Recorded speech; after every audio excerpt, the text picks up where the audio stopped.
Hey, this is Dr. Ben Whites, host of the Rational Wellness Podcast. I talk to the leading health and nutrition experts and researchers in the field to bring you the latest in cutting-edge health information. Subscribe to the Rational Wellness Podcast for weekly updates. And to learn more, check out my website, drwhites.com. Thanks for joining me, and let's jump into the podcast. Hello, Rational Wellness Podcasters. Today our topic is thyroid transformation with Dr. Heather Stone. Dr. Heather. Thanks for having me. Yeah, go ahead. Welcome. Thank you. Let me give a little intro. Dr. Heather Stone is one of the top functional medicine practitioners. She's over 20 years clinical experience in private practice. And during that time, she has successfully helped thousands of women overcome the symptoms of hypothyroidism and Hashimoto's thyroiditis. Her thyroid transformation blueprint has been used by hundreds of doctors, and thus has helped countless women return to healthy, and has helped countless women return to happy, healthy, and lean. Okay. Her mission is to change the face of healthcare through her private practice, books, master classes, webinars, education programs, and retreats on a ranch in Texas. So welcome, Heather. Yeah, thanks for having me. Great. So why is autoimmune hypothyroidism seemingly so common today? Yeah, I don't think that there's any, studies that are showing exactly why it's so on the rise and so many women are struggling with it. But from what I can see in my clinical practice and how I see this really growing is because we are dealing with such a ever-growing load of toxins. And I think if you really look at autoimmunity in general, and this relates to all thyroid, you have to really understand what are the underlying triggers. And huge triggers are underlying infections. So like bacteria, viruses, mold, other toxins as well, like heavy metals and environmental toxins. And I think our bodies are just way overloaded with what we are meant to handle. We're certainly constantly hearing reports about toxins. We've just heard a number of reports about microplastics occurring in different parts of the body, including in the brain. So we certainly live in a toxic world.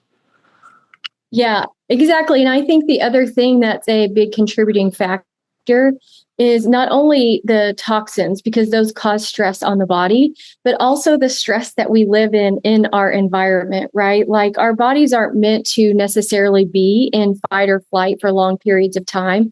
But I think in our world, that's kind of how we set our world up. So we are always in this state of sympathetic overdrive, and the body, we're constantly pulling from our reserves, but never really replenishing that. So if you think about it, the body's always in a state of fight or flight or under a lot of stress. Plus, we have all this toxic load on top of all of that, creating even more stress. And it is just more than what the body is meant to and capable of handling on a long-term basis.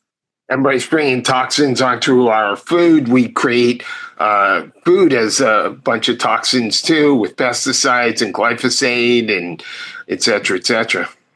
Yeah, exactly. And I think, you just have to have some kind of awareness of, I think sometimes we get crazy and we say, oh my gosh, I got to get all the toxins out. But it's really about having an awareness of what you can do, because we can't eliminate all toxins, but you want to look at your food and, eat as little toxic food as possible. Right. You can start with, organic and thinking about how, the protein that you're eating, what it's eating and what it's being fed and how it's treated. But like in the big scheme of things, if you just started with getting out processed food, you would be making huge changes. Right.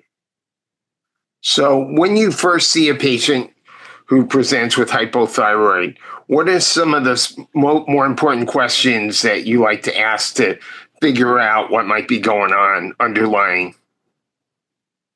Yeah. So for me, when I first see a patient, I really like to understand, what it is that they've been through. What are the things that they're currently struggling with? So what are their current symptoms? And what are the things that I've tried in the past that might have worked that maybe not working now, and what are the things that they've tried that completely didn't work, so that I can assess kind of the landscape, like where has this patient been, where are they currently sitting, and then that gives me an idea to understand what has been missed. What do we need to do to move forward? And I think after you really understand who the patient is in front of you, I think getting comprehensive testing is probably one of the most important things, because when you're dealing with someone who has low thyroid, most of the time they're dealing with symptoms of fatigue.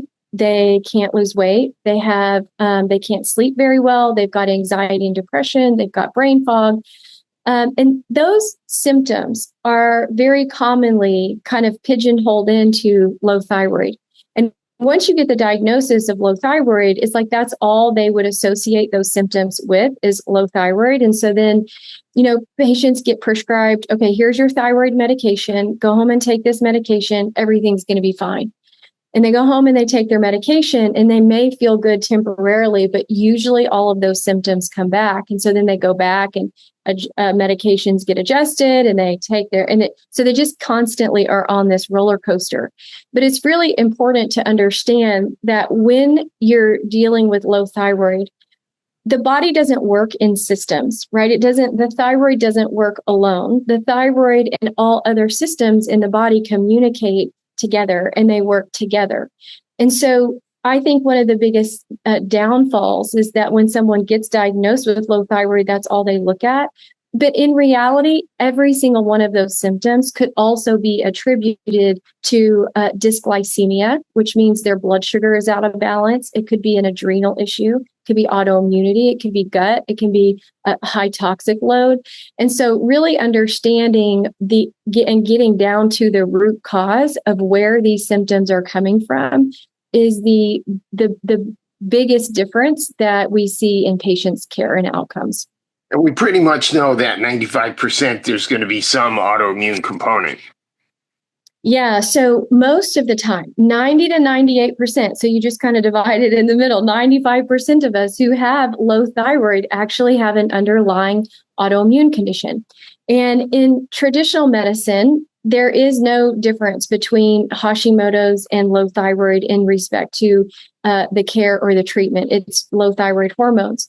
But if you really understand autoimmunity, you don't have a primary thyroid issue. You have an immune issue.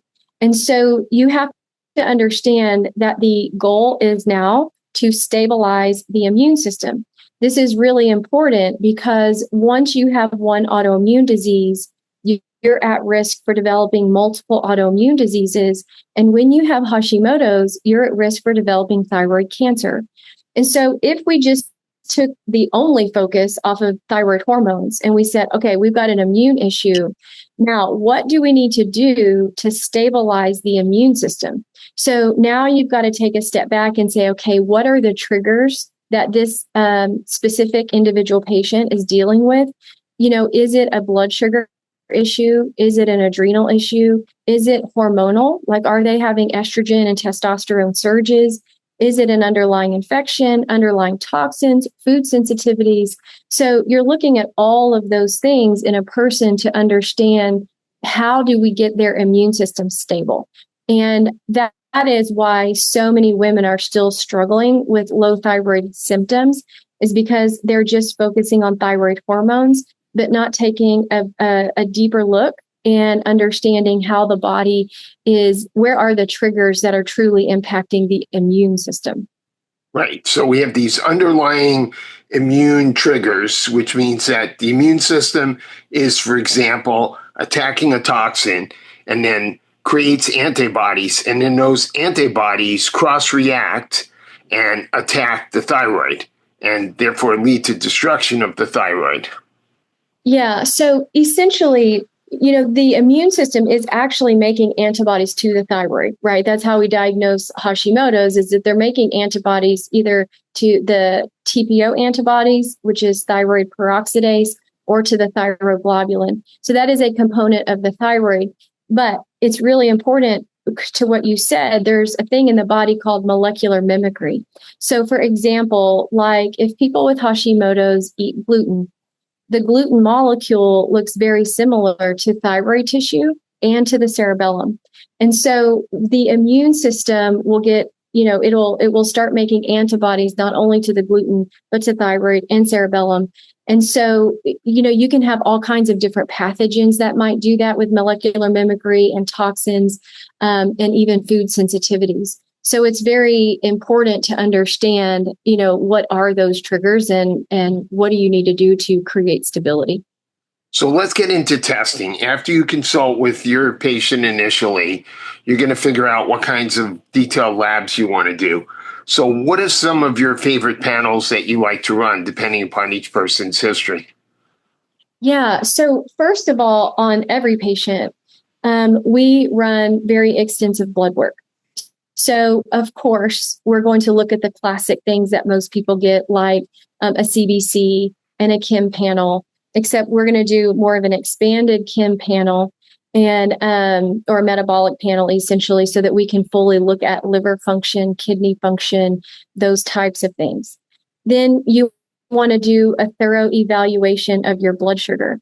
And so I have created a dysglycemia panel that has 12 different markers where we can truly evaluate your blood sugar. One of the things that's important for people to know who are dealing with a weight issue is that every time you have a weight issue, you're always going to have a blood sugar issue somewhere. It doesn't mean you've got prediabetes or diabetes, but it means that you might have some insulin resistance. You might have some blood sugar variability, which means your blood sugar goes up and down all throughout the day. You may have hypoglycemia. So it's very important to understand anytime there's a weight issue, there's going to be a blood sugar issue. And that blood sugar issue also contributes to the autoimmunity. So we do a very thorough evaluation of blood sugar. What lab companies do you like to use? Yeah, so typically for blood work, we're using LabCorp. And then the other companies that we like to use, I do Dutch testing. We use salivary hormone panels from Diagnostics. We use stool testing from Genova.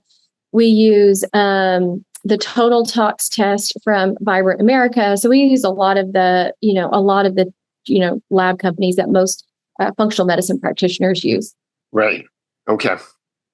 Yeah. And I think it's important to understand that when you're truly evaluating the thyroid, there's actually 12 different markers that make up a thyroid panel.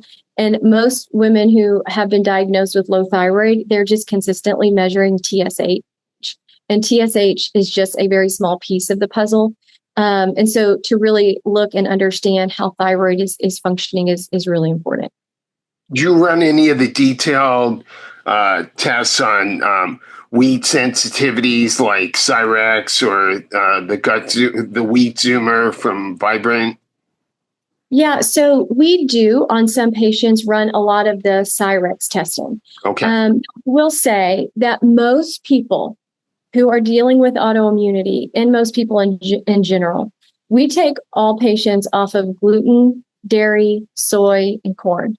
And the reason we don't really test that is because the research shows that 100% of women with low thyroid or Hashimoto's have a gluten sensitivity, regardless of what any test is saying, because of that molecular mimicry issue that we were talking about earlier. But so we take most people off of all of those. We take them off of grains. And then we work on all the other things to try to get their immune system more stable.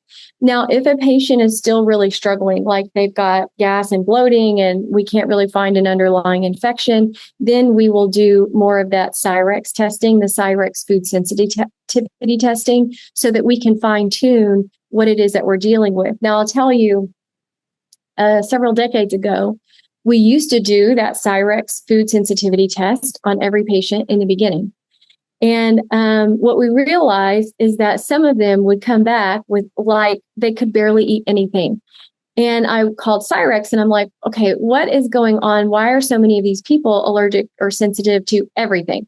And they said, oh, it's probably because they have an underlying infection. And I'm like, oh, Okay. So now I take them off of the main allergens that most people have and the things that also raise their blood sugar. All those things raise blood sugar.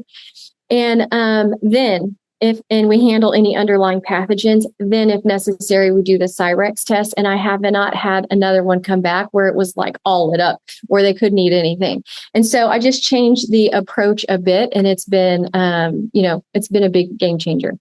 Okay. And before you have your patients get their thyroid tests, do you have them restrict biotin supplements? Yeah, I think the biotin supplement can impact TSH on a test. And so we have them restrict biotin for a few days before they get their labs done. Right. And it's important to understand the biotin doesn't necessarily impact TSH. It impacts how the lab reads the TSH. So it doesn't necessarily, it's not a true representation of what the TSH is doing when you have your labs checked while on biotin. It just messes up with the reagents that they're using to test it. Really? I'm confused. What does that mean? So, whenever they are testing your blood and they use different reagents to pull out these numbers, right, the biotin messes with one of those agents. So, okay. If you are taking biotin, it's not necessarily directly impacting your TSH level. But when you get your labs done, it impacts the results. Okay. So when it comes to treatments, do you prefer Synthroid or Armor, or what's your position on that? Or do you just leave that up to the MDs? Yeah, I think it's important to understand. First of all, I leave that up to the MDs and my nurse practitioners to prescribe because I don't prescribe. However, I think it's important to understand some women get really frustrated. You have nurse practitioners that work in your office who prescribe. Okay. Yes, I do. So essentially, a lot of times women get put on these thyroid hormones and they have unrealistic expectation of what's supposed to happen with those thyroid hormones. They're told that everything's going to be great. And so they take these medications and usually everything isn't great. They might feel, a little bit better, but they think that the medication isn't working. So it's important to understand that the purpose of the medication is to get the thyroid hormones balanced in the body or to up to a normal level. That is the purpose. Now, once those hormones are level and you still have symptoms, it means that you just haven't fixed the underlying root cause of where those symptoms are coming from.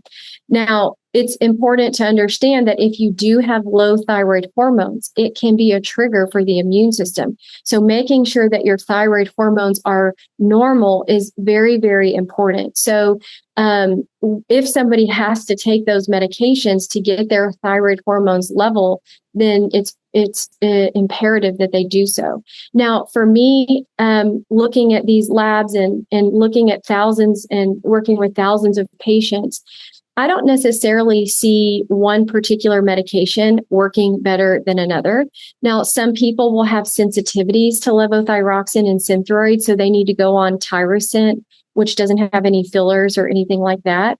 I see many women who have an underconversion problem, so they don't convert T4 to T3. Now, there's many ways that we can fix that from a functional perspective, but just from a medication perspective, they load them up on T4, but the active form of thyroid hormone, which is T3, is still really low and they still feel crummy. So in that scenario, maybe an Armor thyroid might be better. I see other women who are taking Armor thyroid or maybe even only a T3, and now their T4 is super, super low and their TSH is high. So with all that being said, it doesn't necessarily matter which hormones they're taking. We just need to make sure that the thyroid hormones are adequate and at a good level so that we can maintain, we can make sure that that's not a trigger to the immune system. But it is important. And I know that so many women are frustrated with their thyroid hormones. And I think it's because they just have an unrealistic expectation of the purpose of the thyroid hormone. And all it is to get your thyroid hormones up to an acceptable level. And now we got to fix all the underlying issues if the symptoms still persist. And that may be why I see some patients who come in the office and they have a TSH of like point one, that there's certain practitioners that just seem to really push the level of the thyroid supplement. Yeah. I think it's the number one overprescribed medication.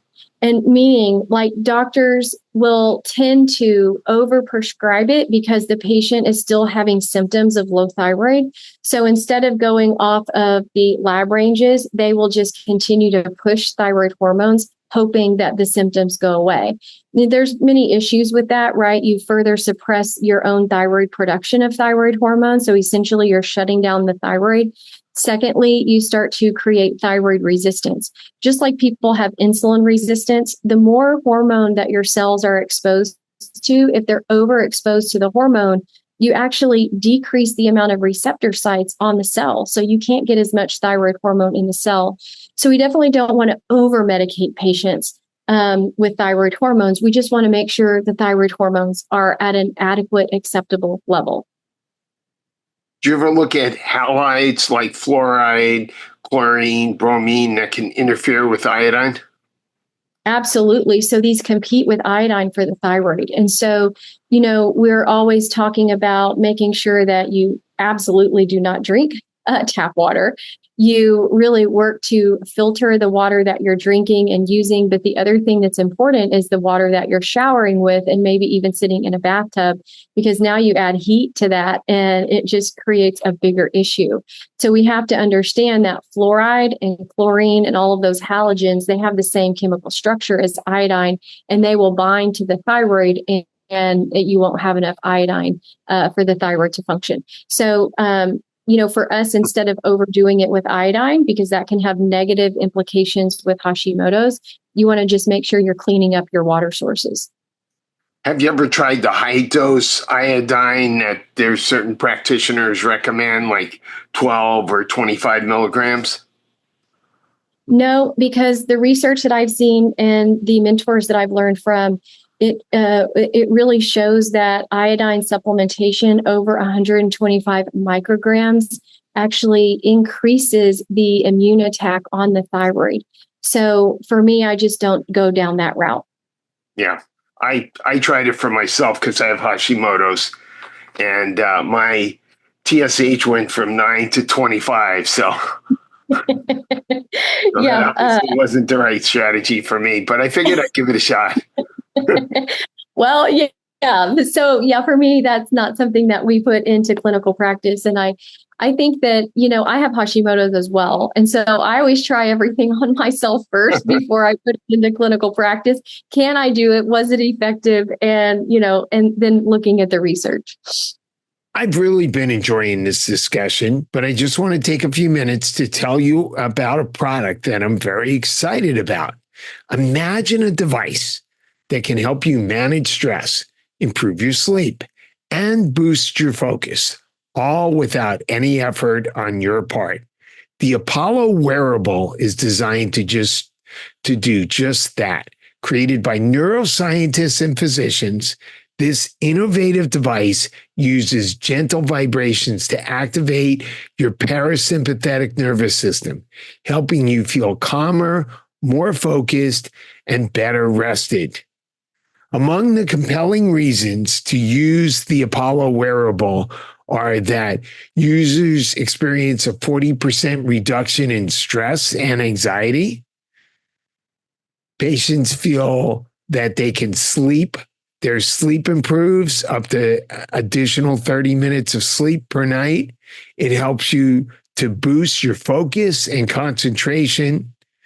And it's scientifically backed. And the best part is you can get all these benefits with a special $40 discount by using the promo code WEITZ, WEITZ, my last name, at checkout to enjoy these savings. So go to Apollo Neuro and use the promo code WEITZ today. And now back to our discussion. What are some things that doctors get wrong when they're managing women with thyroid? Yeah, I think for the most part, what they really get wrong is thinking that that most women who have a thyroid issue actually have a primary thyroid issue. They don't look at a bigger picture and say, oh, they likely have an autoimmune condition. And so because they just focus on these numbers, they're just focusing on the TSH, most of them. They're literally just chasing that number up and down, and they never get to stabilize the immune system and actually help the patient feel better. And not only just help the patient feel better, but prevent other autoimmune diseases in the future. Yeah, unfortunately, conventional medical doctors have no way to address the autoimmune component unless they're going to put patients on immunosuppressive drugs.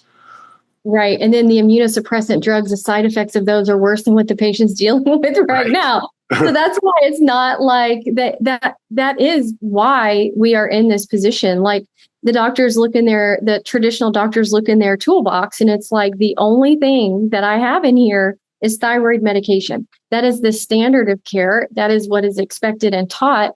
And so that's why so many of us with Hashimoto's are kind of falling through the crack in that system.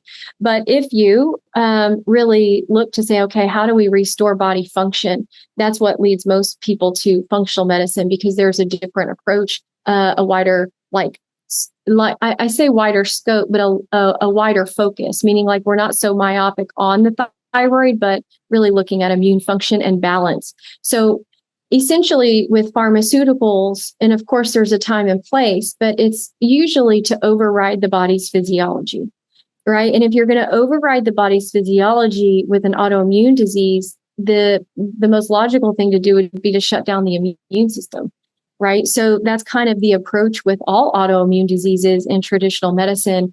And it's just a completely different approach to say, okay, instead of just shutting down the immune system and overriding the body's physiology, let's figure out what we need to do to create balance in the body again and create function. Now that millions of Americans are taking GLP-1 agonist drugs to lose weight, I'm wondering, are you seeing an effect on the thyroid? I think it's too early to tell, to be honest with you, but I know that the research coming back right now. I mean, I think in the last week I've seen a significant increase, and I don't remember the exact percentage, but a significant increase in 100% of all thyroid cancer. And so, for me, I think the verdict is still out, and it's always. Every time you take a medication to override the body's physiology, there is going to be side effects. And you have to weigh, what are the possible side effects and consequences versus the benefits. And I think, unfortunately, most people don't do enough research. Their doctors don't give them the information about what the possible side effects are, and they're only looking at the benefits. And so, we're coming out with, all kinds of side effects and issues with these things, but that is to be expected. This is a new medication, and it's really only sold in America for weight loss. And so, I think the verdict is still out, but there will always be side effects. Yeah, and there's just going to be a huge number of people in the future who are going to be on these drugs. Yeah, it's like everybody I talk to. It's frightening. And I think the most frightening thing to me is that we're going to start putting our children on these medications instead of really look at how do we optimize their diet, their nutrition, their exercise and activity. Right.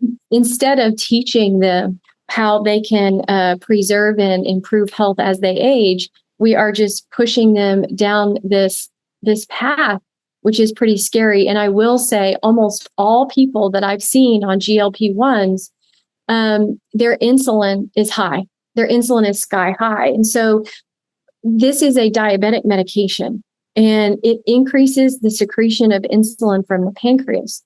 And when our cells are exposed to more insulin, with the more insulin resistant we become, which is why you have to continue to increase dosage. This is like every other diabetic medication. Eventually it's going to stop, and the end of the road is you're just going to have to take insulin.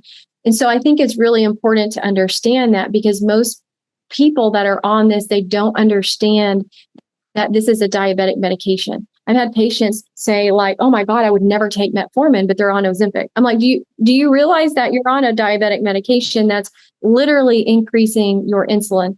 And insulin is the hormone that stores fat. Right. And so of the only reasons that they're losing weight is because they are significantly decreasing their caloric intake, right? Essentially, the drug is allowing them to starve themselves. And so they're going to get an initial weight loss. But most people are not learning how to eat. They're not doing what they need to maintain muscle mass. They are increasing insulin resistance. So they're going to have to keep increasing it. And then when they get off of it, all the weight's coming back because now they're more insulin resistant than before.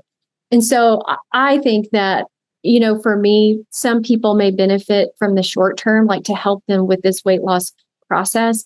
But I think in the long term, if they don't really understand why they're gaining weight in the first place, and they're not getting down to the underlying root cause, it's going to be a short-term fix, just like everything else. Expensive short-term fix.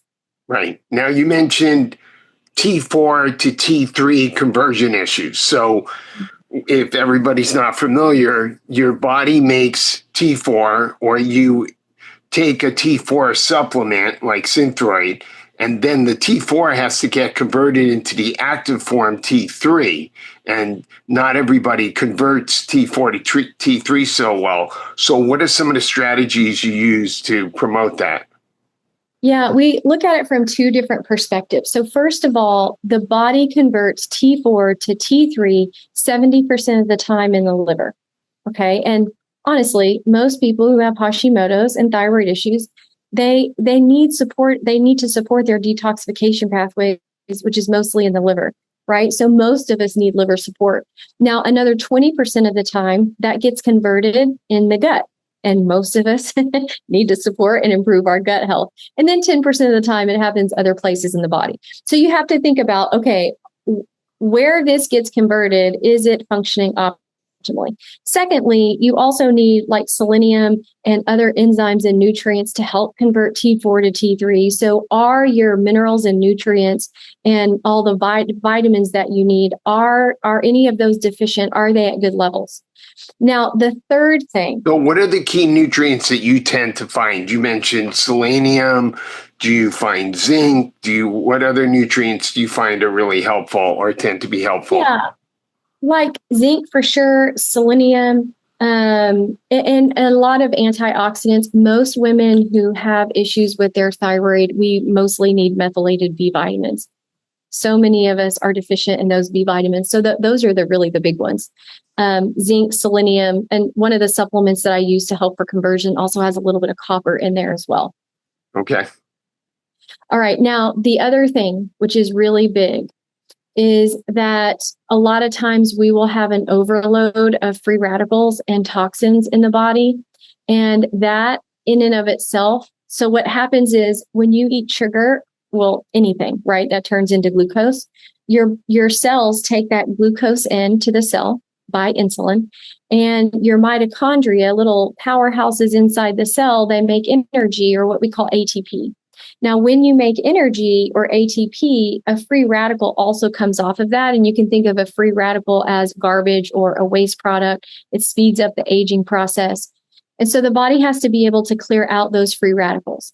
Now, if your free radicals are building up in the body because you can't clear them out as fast as you're making energy, the body's like, whoa, I am in a place where I can't keep making this much energy because all these free radicals are creating too much inflammation, and it can actually kill the cell. So what happens is a cell becomes insulin resistant, so it stops taking in so much glucose. Then it signals over to the thyroid and says, hey, I need you to slow down the metabolic rate because I can't keep up with the production of ATP and energy at this rate. And so then the way that the body helps to regulate the metabolic rate is it slows down that conversion of T4 to T3. So we could theoretically just put in T3 and override the body's physiology, or we could say, all right, let's make sure you have enough antioxidants. Do you have enough glutathione, vitamin C, resveratrol? Let's make sure that we look at your toxic load. Are you loaded with mold, heavy metals, environmental toxins, like you mentioned before, glyphosate and all those organophosphates? And so start clearing out these toxins, support all of the detoxification pathways. And then guess what? You become more your blood sugar gets more regulated. You start to reverse insulin resistance. Your conversion of T4 to T3 starts to improve. So you got to really look at this as a big picture. And the most amazing thing is the body is so cool because it's always protecting you. And you would think, how could it be protecting me if I'm insulin resistant and I can't make these things? But it's doing the most survival thing that it can at the time. And so down regulating your metabolic rate is what it needs to do right now for survival in its current condition. And so continuing to work and figure out where that underlying root cause is kind of allows the dominoes to start falling and that your health to really turn around. Cool. Have we gone through most of your 7 pillars of thyroid transformation? Yeah, but I can go through those in order so that it's easy to understand. So there's a blueprint that way it'll help us put a little structure to this. Yes, that's right. So I created a blueprint that I use on every patient every time, and it has allowed me to focus care and be the most efficient and get the best possible results in the shortest amount of time. So the first pillar is that you have to have a constant pursuit of your goals. So first of all, we got to know what it is we're trying to achieve. What's important to you? Like, do you want to have more energy?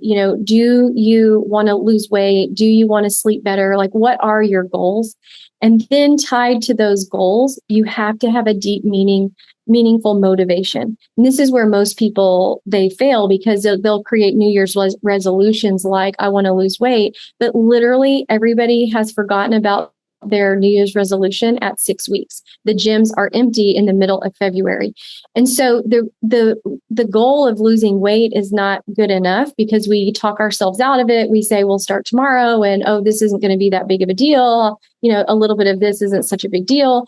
But if you tie it to a motivation, like, I don't want more autoimmune diseases, like, I want to be around for my children and my grandchildren, and I want to be active and I want to have a good quality of life and I want to prevent diabetes, that takes on a different meaning and a motivation. So it's much easier to stick with the regimen to achieve the goal. So that's pillar number 1.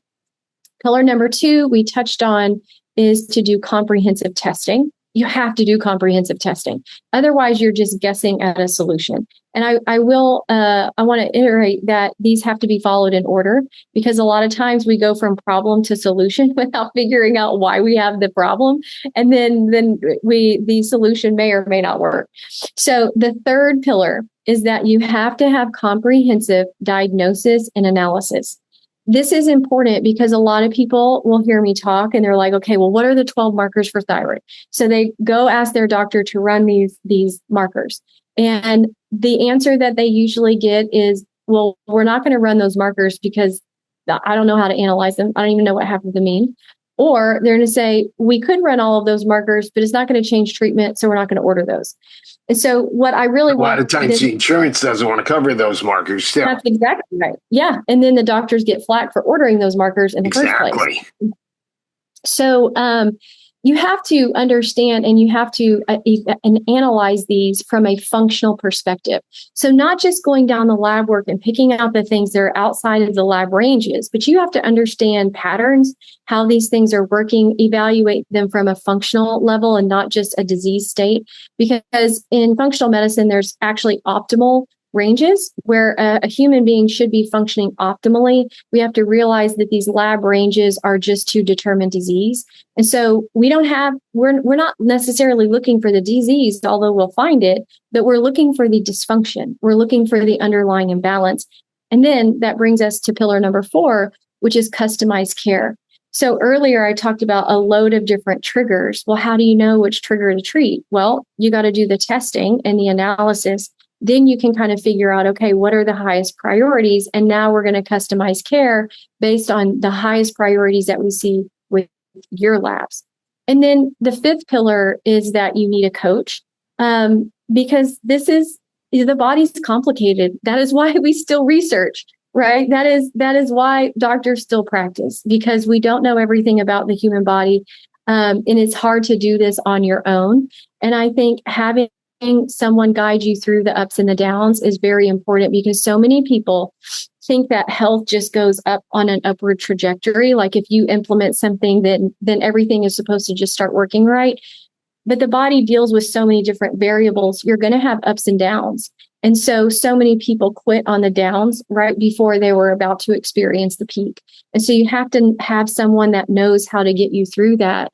And the other part of having a coach is also being coachable.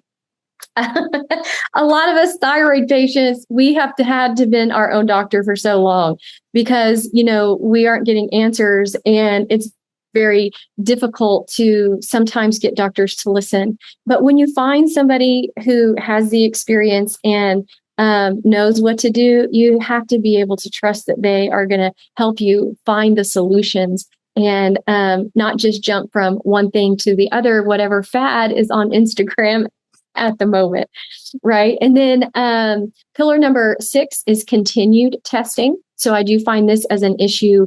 A lot of doctors, they will do initial testing, but they don't do follow-up testing near enough to know, are you on the right track? Do we need to reevaluate and readjust what your priorities are since your body has healed? And then after you test again, you've got to recustomize care. And that's pillar number 7. Yeah, that's the tricky part, getting the patients sometimes to come back for the retesting. You have your great patients that will do whatever you want, and you have the other patients who are like, okay, I got it, see ya. Yeah. I mean, so, for me, I really work with patients in a treatment plan, and I try to say, okay, you gotta stick with me for anywhere from 5 to 9 months.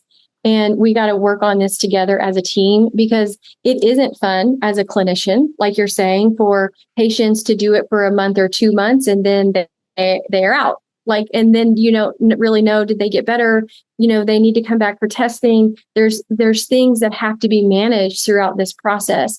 And so for me, I just am very particular about the patients that we accept into care, because we have to see them through the whole thing. Otherwise, it's like, I don't know, you just feel like you're not making a big enough difference. Right. We didn't cover diet, but you did mention a number of dietary parameters. You mentioned gluten-free, dairy-free, soy-free, corn-free, and no grains. So it's kind of a sort of a paleo template. Is that right?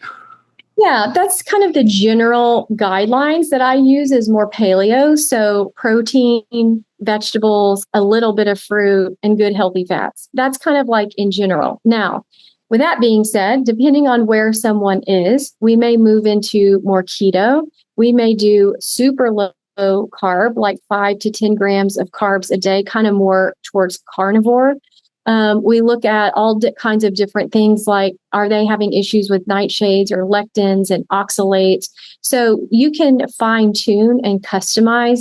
But if you're just like, if most people would just do the basics with unprocessed foods and eat clean animal protein, vegetables, mostly focusing on the green vegetables versus the really starchy vegetables, and have a little bit of fruit and good healthy fats, you're going to make a huge difference in your health. Now, I do a master class and I give people, not even patients, this information. And the women who implement this, they are literally dropping 10, 15, 20, 30 pounds before I ever even see them.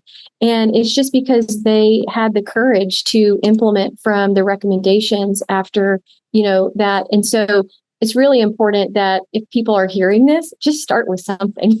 Just start with one thing and you will make huge changes. Sometimes it seems overwhelming, and because it seems overwhelming, they do nothing. But if you just started with one thing, then the next day you do better. You do 2% better the next day and 2% better the next day. Before you know it, you've implemented so many things and your health is in a different place. I always talk about health stacking, right? Health or habit stacking. I've been doing this for like 25 years. And so my health routine would be completely overwhelming to me 25 years ago, right? But because I've kind of implemented and added all along the way, now these things are not a challenge to me whatsoever. And it's like my whole day is set up to improve and support my health. But when you're just getting started, you can hear all these things like sauna and cold plunge and carnivore and keto and like all the things. And you start doing one thing and then you turn around and that's the wrong thing to do. And so then people give up and they get frustrated. But literally, if they would just start with one thing at a time and continue to stack those habits, before you know it, they have a completely different life. And these foods that you take out, like gluten and dairy, they're out permanently, or do you ever try to bring them back over time? For gluten, it's out permanently. And it is important to understand that when you have Hashimoto's, every time you eat gluten, it causes the immune system to attack your thyroid. So you have to be gluten free. And a lot of times it's kind of like being pregnant. You can't kind of be pregnant, just like you can't kind of be gluten free, because these antibodies stay circulating in the system for up to 90 days. And so a little bit here, a little bit there, the antibodies never go out of the body. And so you can't ever actually feel what it feels like to be gluten free. Now, we were talking about a lab called Cyrex, and Cyrex has a cross reactivity panel, which I find very helpful. So dairy is very inflammatory for the body, first of all. Secondly, it can be a cross reactor to gluten, meaning many of us, when we eat dairy, the body acts just like you just ate gluten. So you have the exact same response. And that goes with a lot of the gluten-free grains. That's why I just take all grains out, because not only can it be a cross reactor to gluten, it raises your blood sugar. And so gluten is really out for good. Legumes also? Well, legumes, you have to think about, I wouldn't say that it's a hard and fast rule like gluten, because the body doesn't really have the same autoimmune reaction. But what you have to think about with legumes is they tend to be high in lectins, right? That's the poison around the plant or around the bean. Which so that Dr. Gundry made famous. Yes, he did make that famous. But the biggest thing, and I have always been a proponent of, you could have some legumes, but it should be very sparingly because of the carbohydrate to protein ratio. Every time you eat legumes, you're going to see that your blood sugar is going to go up. And so you've got to regulate your blood sugar in order to stabilize your immune system. So for me, when people are asking me dietary questions, the first thing I think about is, how does it impact your blood sugar? Because controlling insulin is the number one key. Insulin resistance is at the heart of every single chronic degenerative disease. It is why people are overweight.